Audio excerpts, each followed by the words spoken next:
Nama artis Ayu Aulia dan Zikri Daulay tengah menjadi sorotan publik.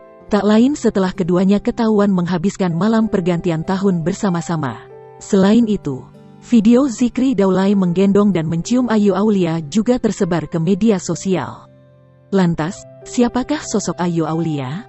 Ayu Aulia adalah seorang model, DJ, penyanyi, sekaligus kader sebuah partai.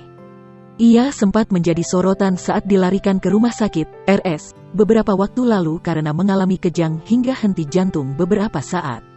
Selain dengan Zikri Daulay, Ayu Aulia pernah dikabarkan dekat dengan Vicky Prasetyo. Bahkan kedekatan mereka sempat membuat istri Vicky Prasetyo, Kalina Oktarani, ngamuk. Ayu Aulia lahir di Bogor, Jawa Barat pada tanggal 5 Februari tahun 1993.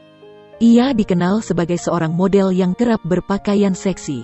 Tak jarang, Ayu Aulia menjadi model majalah pria dewasa.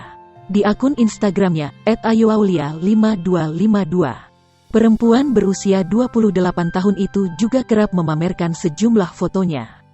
Ayu Aulia juga seorang penyanyi. Ia pernah merilis single perdana yang berjudul Pasrah pada Juli tahun 2021.